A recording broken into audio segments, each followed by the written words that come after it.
रात के अंधेरे में खामोश शहर, गलियों में हवा का हल्का शोर, मेरे दिल में अजीब बेचैनी, नींद आँखों से मुकम्मल गायब।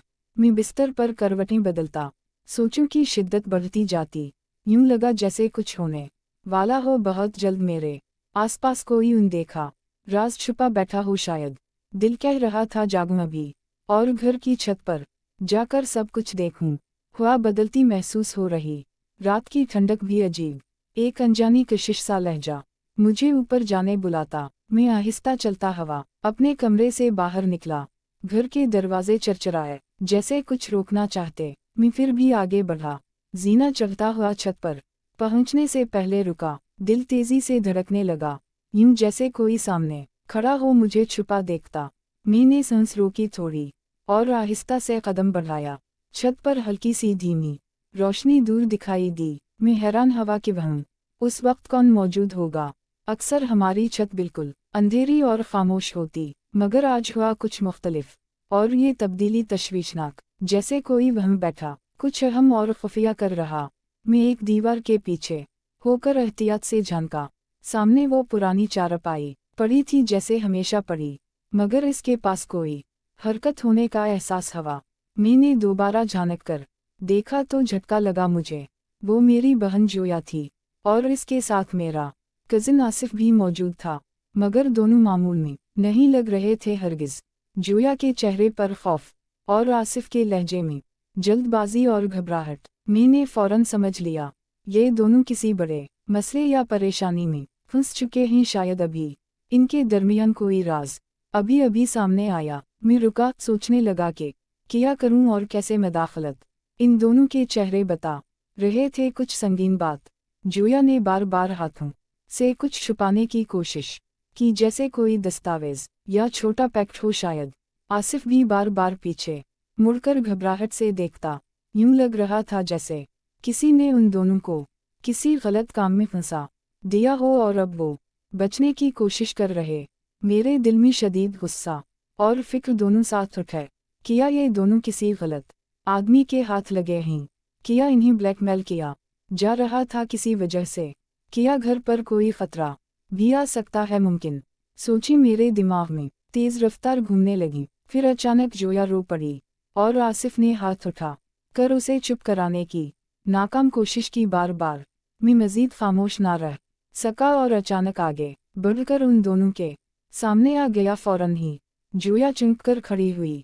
आसिफ पीछे हटकर परेशान हुआ, जैसे कोई जुर्म करके पकड़ा गया हो। मैंने सख्त आवाज में पूछा, आखिर मामला क्या है, और ये सब किस चीज की वजह से हो रहा है मेरे सामने? जोया फौरन रोने लगी और बोली, भाई हम किसी गलत काम में नहीं थे, बस एक बड़ी मुसीबत में फंसे हुए हैं। कुछ लोग आसिफ को धमकियां दे रहे हैं, कहते हैं कि वो इन्हें मखसूस रकम फौरी तौर पर वापस करे तो ही जान बख्शी होगी। उन लोगों ने आसिफ से जबरदस्ती कुछ काम कराया, फिर पैसे लौटाने का कहकर उल्टा ब्लैकमेल करने लगे, और अब आसिफ बहुत डरा हुआ था। वो मुझसे मदद लेने आया और मैं उसको तसल्ली दे रही थी, बस इतना सा मामला था। आसिफ ने भी परेशानी से सर झुकाकर हमें जवाब दिया। मैं दोनों की बात सुनकर गहरे सदमे में चला गया अंदर। उन दोनों की हालत बता रही थी, वो सच ही कह रहे हैं। उनके चेहरों पर खौफ बिल्कुल वाज़ेह था, जैसे किसी भी वक्त बुरा हादसा हो सकता हो। मैंने इन्हें तसल्ली दी कि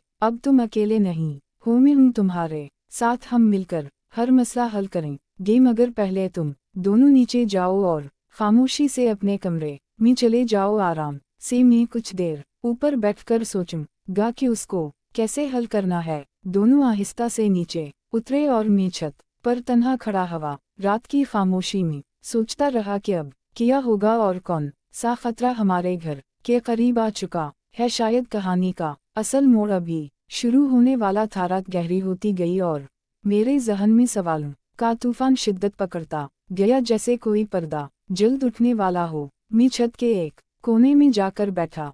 लम्हों की भारी खामोशी मेरे दिल पर गिरती महसूस हो रही थी, जैसे ये रात कोई फैसला लेने पर मजबूर कर रही हो। सामने आसमान पर टिमटिमाते तारे भी जैसे किसी इशारे की कोशिश कर रहे थे शायद मुझे।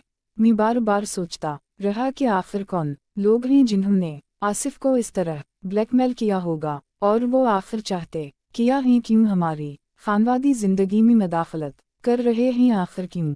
मुझे समझ नहीं आ रहा था कि इस पूरी कहानी में असल दुश्मन कौन और क्यों है। फिर अचानक मुझे याद आया जोया के चेहरे पर वो खौफ, जो मामूली नहीं लग रहा था, जैसे वो कुछ मजीद अहम राज छुपा रही हो शायद, जिसका जिक्र नहीं करना चाहती थी अभी। मैं नीचे जाने वाला ही था कि अचानक मेरा मोबाइल बजने लगा। इस नामालूम नंबर ने मेरी रीढ़ में सनसनी दौड़ा दी। मैं डरते हुए फोन कान से लगाया और दूसरी तरफ एक भारी सर्द आवाज ने मेरा नाम ले कर कहा, अजीब हरकत की है तुमने आज रात, छत पर जाने की जरूरत नहीं थी, या शायद तुम्हें ज्यादा पता चल गया है जितना तुम्हें मिलना चाहिए था। अब मसला हमारे और तुम्हारे घर तक पहुंच चुका है। ये आवाज इतनी खौफनाक, इतनी गैर मेहरबान के मेरी सांस रुक गई। मैं कांपते लहजे में पूछा, तुम कौन हो और क्या चाहते हो। आवाज हंसी, जैसे किसी खेल का लुत्फ ले रही हो। फिर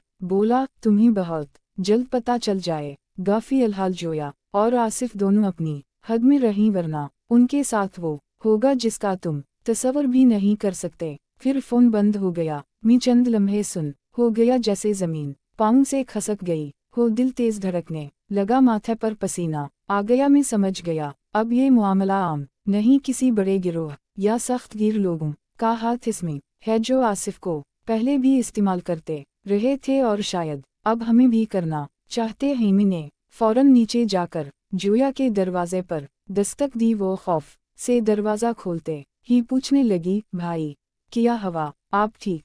मैंने आसिफ को भी बुलाया। दोनों जल्दी से मेरे कमरे में आए। मैंने मुकम्मल खामोशी में उनके सामने फ़ोन कॉल की बात रखी। जोया बैठते ही रोने लगी और आसिफ का रंग उड़ गया, जैसे खून खुश्क हो गया हो। मैं ने गुस्से में मेज़ पर हाथ मारा और कहा, बस बहुत हो गया, तुम दोनों को अब सच बोल ना होगा। आखिर असल बात किया है, किया छुपा रहे हो मुझ से। आसिफ ने थोड़ी देर खामोश रहकर गहरी सांस ली और कहा, भाई सच ये है कि मुझे कुछ महीने पहले एक गलत लोगों के गिरोह ने काम पर लगाया। वो मुझसे शहर भर के मुख्तलिफ गोदामों की तस्वीरें खींचवाते और मालूमात लेते रहे। फिर मुझे कहने लगे कि अगर मैं ना करूँगा तो वो जोया को नुकसान पहुँचाएंगे। मैं डर गया तो सब करता रहा, मगर पिछले हफ्ते इन्होंने कहा, अब आखिरी काम करो। फिर छोड़ दी गेमी ने इनकार किया तो वो मजीद बिफर गए। जोया ने रोते हुए